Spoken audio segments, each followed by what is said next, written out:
this game revolved around one Brazilian who had been making headlines.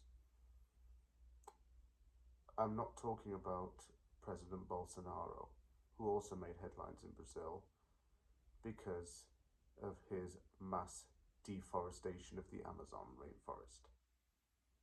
Well, he and Lucas Paquetá have one thing in common. Both of them destroyed trees.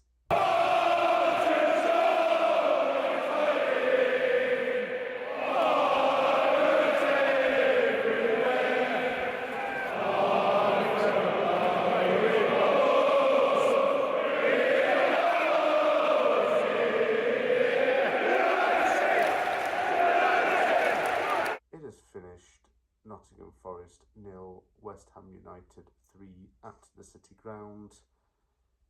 I had a day off on Monday to chill out and do things around the house and catch up with some other things that were in my life. So I'm recording this a little later on in the evening. I hope that's okay with everybody. Partly because I've also been reveling in the transfer window and coming up to speed with everything going on deadline day, as well as looking into West Ham's wheeling and dealing and following it up, chasing it up, and keeping in the loop on various social media platforms. But West Ham finally has its first win of the season thanks to a crazy final 10 minutes, scoring 3 goals and sealing victory. I think we deserve that at the end of the day. We never really looked bad all game, and there was a very big contrast in terms of the teams and how they played the game and how the game was dictated by them.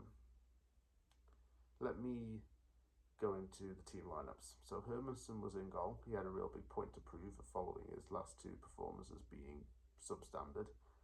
Carl Walker-Peters was in for Aaron Wan-Bissaka, which was a fair swap because Wan-Bissaka struggled over the last couple of games, and Walker-Peters did look good in the League Cup game. Juve stayed on the left side, and rightly so.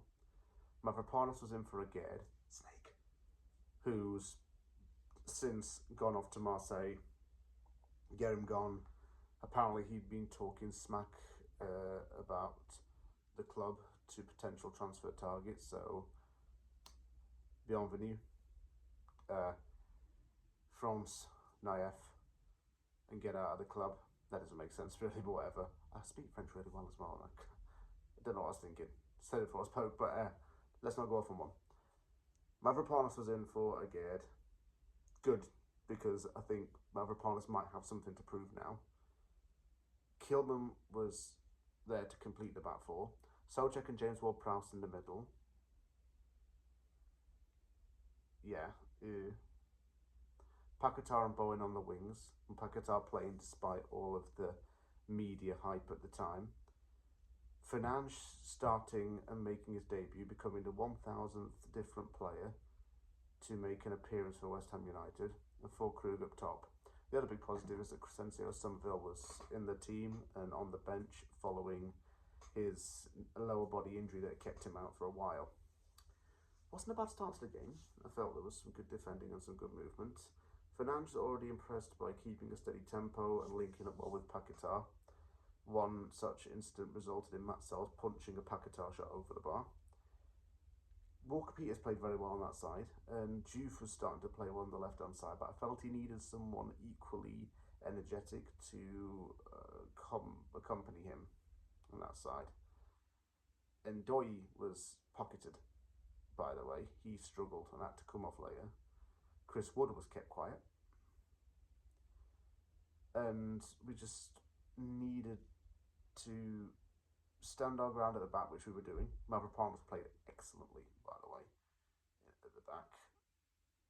The midfield was still a little bit slow, but we needed some firepower up top. I would have taken James Ward-Prowse off anyway, and it would never have started because he just passes sideways, backwards, and never progresses. Füllkrug came off for Callum Wilson, which was much needed, and Wilson came on right away, had 2 shots on target, really put pressure on Forest defence. Irving came on for James Ward-Prowse, and I didn't mind that at all because I thought he did all right, even though he's finished games for like less than 10 minutes at a time when he comes on as a substitute. He's never been that bad really.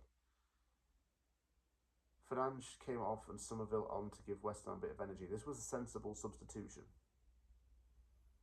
A sensible substitution it was because it allowed someone to finally complement Malik Diouf.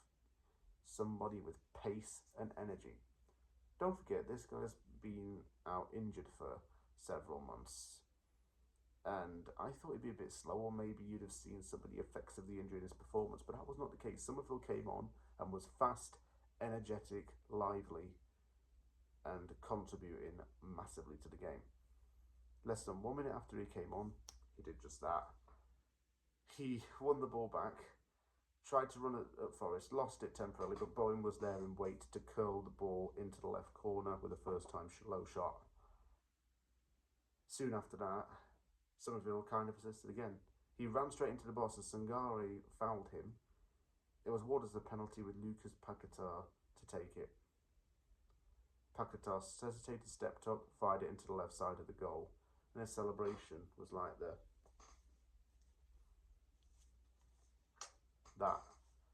basically saying a big F you to all those journalists who said he wanted to go to Villa. Nah, this is the better claret and blue. Oh, and by the way, West Ham scored more goals than Villa this season. In fact, all the other 19 teams have at the time of recording.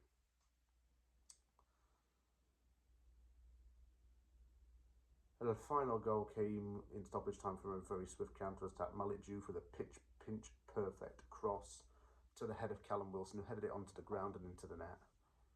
Callum Wilson might actually be useful for us, because if he can keep a good fit form, he can be a good striker, just like he was at Newcastle and Bournemouth. And Malik Diouf gets his second assist in 3 Premier League games, so he's already looking really, really good. My closing thoughts are, passing range was key to this win. Forest struggled to string passes. Gibbs White had a very poor game in which he wasn't able to get the ball any connection in West Ham's final third. It seemed like Forest wanted to kick the ball a lot and they could not cope with a low block. West Ham's very well known for doing low block football. It didn't cope with that. West Ham always got bodies behind to retrieve the ball and maintain possession. Forest did not do that. They tried to move it very quickly and ended up losing the ball in the final moments. Chris Wood struggled, as I say. He had to come off, and Doy got subbed off because he wasn't doing very well. Gibbs White maybe should have come off because he was struggling, but he didn't come off as fans had wanted him to. I think this is really a good win for West Ham, of course, and for Forest it's pressure on Nuno. He's already got a frail relationship with the owners. Could he walk soon? I don't know. Wasn't for sure though. West Ham will enjoy this win. I'll enjoy this win. And let's keep up these performances, I hope.